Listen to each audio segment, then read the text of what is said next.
Giotto di Bondone revolutionized art in Florence, Italy in just 1 year's time, around 1305. Giotto is famous for breaking away from a Byzantine tradition that was flat and stylized, and instead created a human emotion and physical weight style.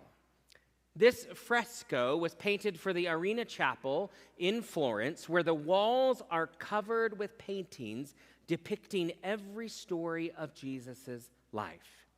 Giotto places Jesus in the very center of the painting, whereas some of our other Renaissance artists that we've looked at over the past 7 weeks typically place Jesus in a corner, allowing for that contrast between light and darkness to draw our attention to him. The disciples are on the left, mostly depicting that they walk behind Jesus. The crowd gathers on the right, which means they are in front of Jesus. You notice the crowd is fairly diverse. There are men, there are women. You can see each of their faces. There's a sense of excitement. People are climbing trees. They're trimming off branches. One man is laying his coat as a red carpet on the ground. Meanwhile, Jesus is sitting on his donkey, offering the sign of peace to each and every person. Giotto moved away from those flat icons of the past because he wanted his characters to have breath, to have emotion. And notice how he doesn't hide Jesus in a blur of movement or activity. He clearly places us before the Lord, inviting us to slow down. On the cusp of something great, we are invited not to rush.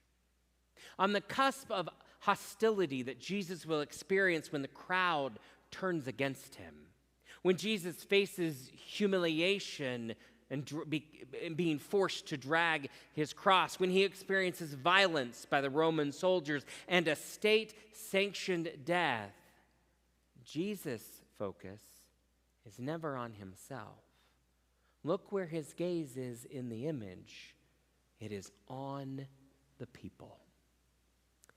There has been a shift in our religious world around Palm Sunday.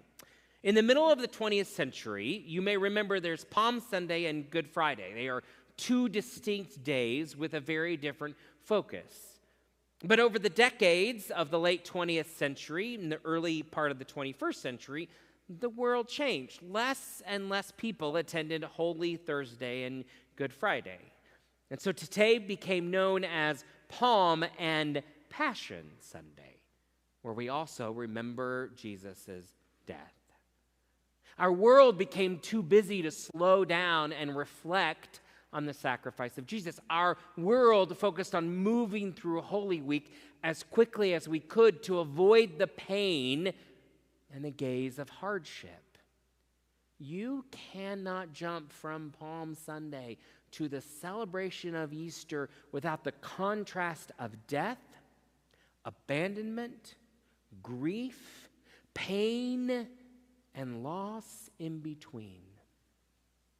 We all want to jump past it. We want to avoid pain. We want to find the joy and move on. The contrast we need to note in the story today, our focus, our attention on, is between Jesus and Pilate.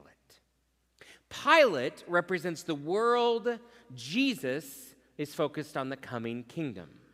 Pilate rides in on a white stallion representing war. Jesus sits on a donkey representing service. The west side of Jerusalem is focused on imperial power, while the east side reminds us of prophetic hope. The Romans are fast, intimidating, a blur of motion. Jesus is slow and intentional.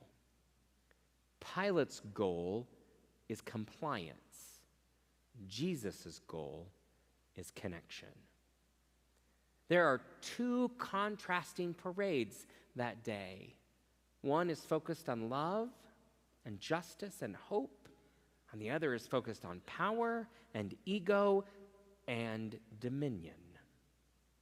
As Pilate rides into Jerusalem, we said he was riding a white stallion with the full representation of Caesar. It is a huge military processional. There are horses and chariots and troops. Pilate comes in from the west because it's from the ocean. It represents Rome's power. It says, we will dominate you by land, or we can dominate you by sea. He is riding through town at a very fast pace to demonstrate again the ability of Rome to move swiftly. There is no way for Pilate to see each person eye to eye. He can't get a glimpse of the people, of the diversity, or their anxiety that Rome is here. He's only concerned with the people knowing he, Pilate, is in charge. If you have ever had the chance to join us for the downtown Colorado Springs Parade of Lights and sit on the FUMC float, you get how this plays out. The float moves quickly. There are so many people, you can hardly lock eyes with anyone. You truly can't engage. You might get a glimpse here and a glimpse there, but it moves quick because there are so many people. It looks like that parade float is driving slow. It is not. It is moving on down the road. The last 7 weeks, we have stared at the faces of this, our community, in our gaze. And I invite you to watch it again.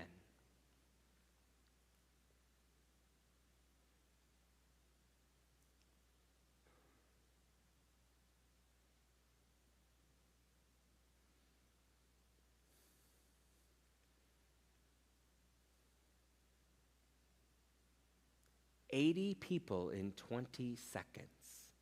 We've watched their eyes flash across the scene. Our worship series is called The Gaze of God, but the reality is this rapid-fire perspective actually mirrors Pilate's experience, the blur of humanity where it's impossible to truly look in anyone's eyes. Meanwhile, Jesus is coming from the east. He's on a donkey, not a stallion. He's riding at a slow and steady clip. He's coming from Bethany, from the hillside. It's a reminder of the land of the people. And as Giotto has painted for us, Jesus is looking at each and every person, giving them the sign of peace. He isn't moving quickly. He is taking his time to gaze into their eyes. Several of you have noted to me in emails and conversations about how homogeneous the faces in our videos seem, the faces of our community. And it's a fair critique.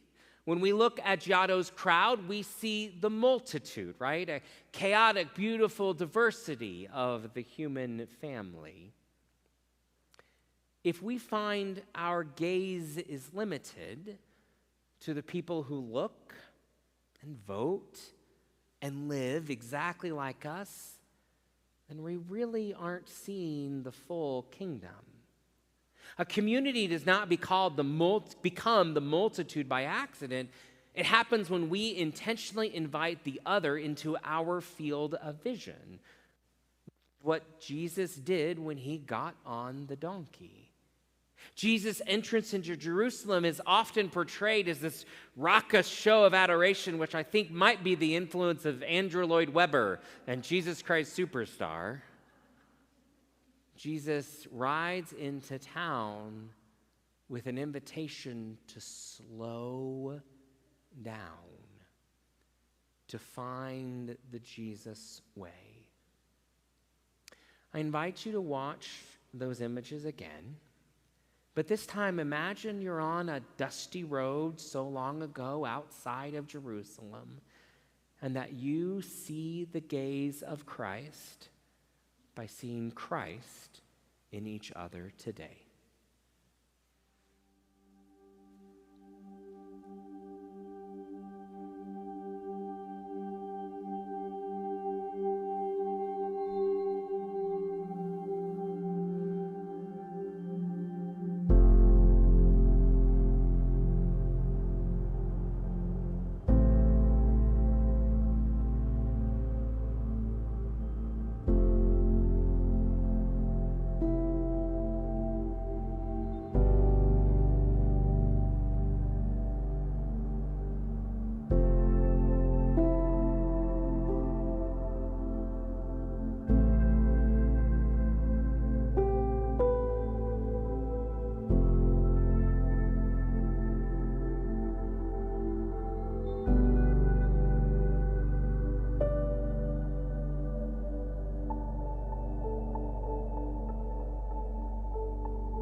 image of Christ staring back at you?